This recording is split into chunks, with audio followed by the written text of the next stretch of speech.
On the planet Rymora, two men in spacesuits are scavenging the planet's surface. Their buggy was carrying various samples and pieces. One of them discovered a strange green pod like a ball of lettuce and decided to take it back with them. They drive off in the buggy to a massive futuristic complex on the planet's surface. The Doctor was circling the console rapidly. The TARDIS was shaking violently through the vortex and nearly thrown him to the floor. Louisa emerges from the corridor. She was fuming. She was covered in her urine when she was on the toilet as the TARDIS was violent shaking and had thrown her off. The Doctor says there's a wardrobe area in the TARDIS. Louisa reluctantly accepts, heads off to get change out of her wet clothes and looks back at the Doctor feeling skeptical.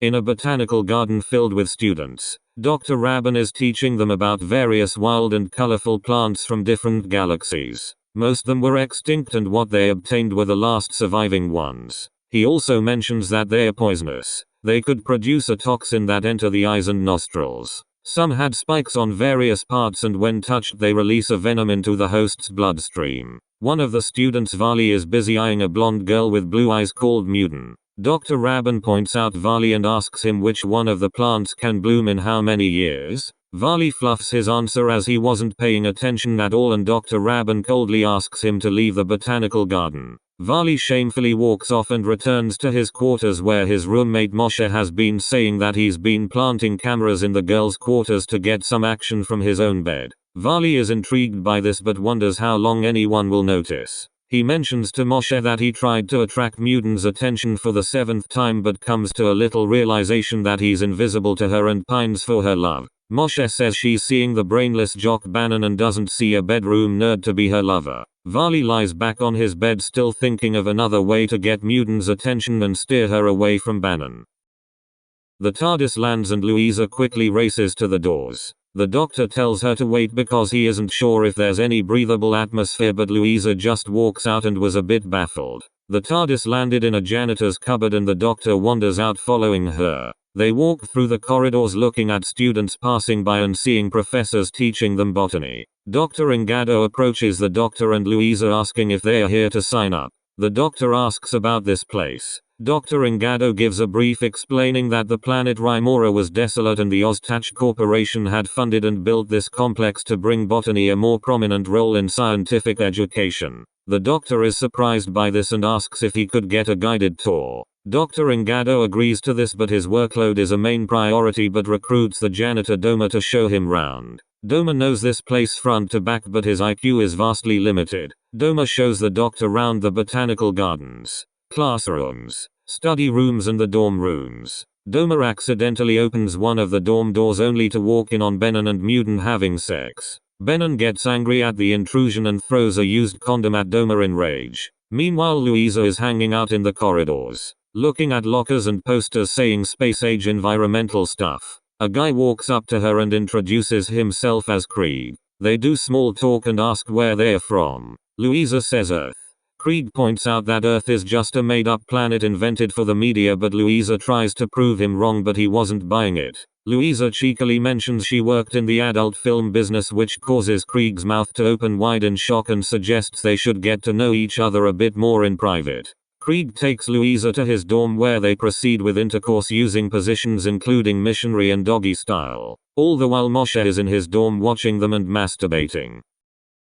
The green pod that the two men brought from the planet's surface was being held in a glass box in one of the classrooms and Dr. Zehavi was unsure to explain to his students what its origins is as he'd never come across anything like this before. Vali looks at the pod and is intrigued by it. Then an idea popped into his head. When the classroom is empty he'll dissect and examine it. He might find the answers for this mysterious thing and might get at the top of the food chain for his results before anyone else can. The Doctor and Doma are having coffee in the canteen. Doma explains to him that he's a one-man band, cleaning the various floors and maintaining all the usual electric requirements for the complex. The Doctor asks why hasn't they recruited any more to help with the workload. Doma just said they never thought of it, only the education aspect is a major priority. Louisa walks in linking arms with Krieg. They find the Doctor and sit with him. She introduces Krieg to him and Krieg jokingly replies with names like Doc Brown and Dr. Funkenstein.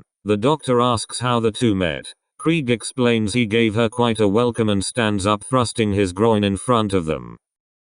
Dr. Zehevi was in a conference meeting with rest of the lecturers. Varley notices this and starts going with his plan and enters the classroom to examine the green pod. He opens the glass box and stupidly touches it with his finger. The green pod then starts shedding its leaves one by one, and in the middle was a yellow daisy-like center. Varley sticks his face in the glass box and the center then shot out some pollen into his face. He then goes berserk, trashing the classroom and screaming. He runs off to his dorm where Moshe was watching something on a touch-screen device. Moshe asks what's up with him and notices pollen all over his face. Varley suddenly starts to mutate. His veins were showing up more in a dark green color. His body then transforms into a maple-like leaf foliage and his head turned pink and sorta scaly. Yellow petals painfully coming out of the top of his back and a sideways mouth emerge out of his face, removing his skin entirely. Moshe panics and the mutated Varley suddenly releases swamp gas out his mouth onto Moshe, killing him instantly. The mutated Varley quickly escapes out of his dorm.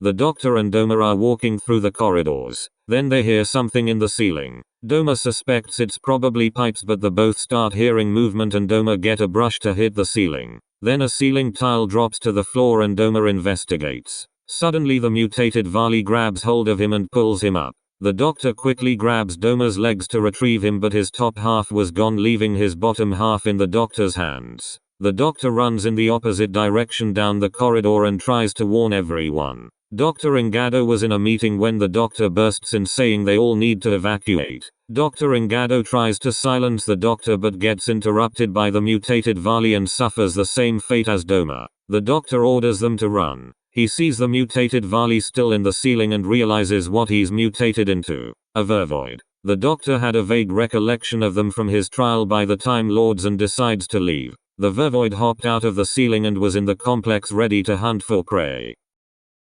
Benon and Muden were in their dorm in bed after having sex again. Benon heads to the bathroom while Muden waited for him. While he was peeing, Muden started making muffled noises and Benon just laughed it off. When he returned, Muden was dead from the swamp gas and the vervoid shot a poisoned dart into Benon's chest, killing him instantly. Louisa along with Krieg met the doctor in the lobby of the complex. He said Doma and Dr. Ngado are dead and a creature known as a vervoid is running loose, killing everyone. Krieg asks him what can they do. The doctor's only response is to survive while he's thinking of a plan to stop it. Louisa suggests that they stay in the TARDIS. The doctor accepts the idea and gives her the TARDIS key. They arrive at the janitor's cupboard and opens the doors of the TARDIS. The doctor brings out some earpieces and gives one of them to Krieg. Louisa asks why the earpieces. The doctor needs to be in contact with them while in the TARDIS and use the surveillance cameras to monitor the vervoid's movements. Louisa then asks why Krieg needs to have one. The doctor says Krieg knows this complex better than him and he'll need some strong hands when tackling the vervoid. Krieg accepts this and hugs Louisa before going out with the doctor to stop the vervoid's rampage. The doctor along with Krieg search the corridors for the vervoid, looking through the classrooms, dorm rooms and stairwells. A few dead bodies were discovered along the way and no sign of it as of yet. Louisa was looking through surveillance footage in the TARDIS witnessing the killings the vervoid has done and she was getting distraught about it. Krieg enters the botanical garden and encounters it. Tries to skillfully tackle it but ends up getting thrown into a bunch of poisonous alien plants and gets some deadly toxins in him. It sprays swamp gas on him, killing him, and the doctor watches it, realizing he's made a big mistake taking Krieg with him only to end up dead. Louisa had seen the surveillance and tears started covering her face. The doctor heads into the botanical garden to confront the vervoid. He lights a match to have a cigarette and remained calm when confronting it. The vervoid sprayed out its swamp gas. The doctor suddenly moved away from the firing line and the gas interacted with the match, caught fire. The doctor took advantage of this and lit another match. He got nearer to the vervoid and it sprayed again. But this time some of the gas went on part of the body and the vervoid was soon set ablaze, burning it. It screamed and went in a circle before falling into the plants. The botanical garden was now on fire. It spread, killing the plants, and finally the sprinklers came on. The doctor was getting soaked by the sprinklers, watched the vervoid die, and after the sprinklers stopped, he walked away from the scene, leaving the body of Krieg in peace. Back in the TARDIS, Louisa gave a sigh of relief that the doctor's okay but was upset that Krieg is dead. The doctor said Krieg was a brave man and that he couldn't have done it on his own. Louisa comes to an understanding that when traveling with the Doctor, death will follow, and when being acquainted with someone like him, chances are they won't be alive any long. The Doctor heads to the console and starts setting coordinates. The TARDIS was about to dematerialize, then it stalled. The Doctor slammed his fist onto the console and the TARDIS started to dematerialize properly. The TARDIS disappeared from the janitor's cupboard and left a small cosmic cloud. A few days later, the Oztach Corporation were cleaning up the destruction that happened on the complex. Bodybags were being transported off. Men in hazmat suits were surveying the corridors for radiation and infection. A couple of them found the dead Vervoid and carefully bagged it. The corporation declared that the complex will be shut permanently and that they need to find resources for a new build on another planet.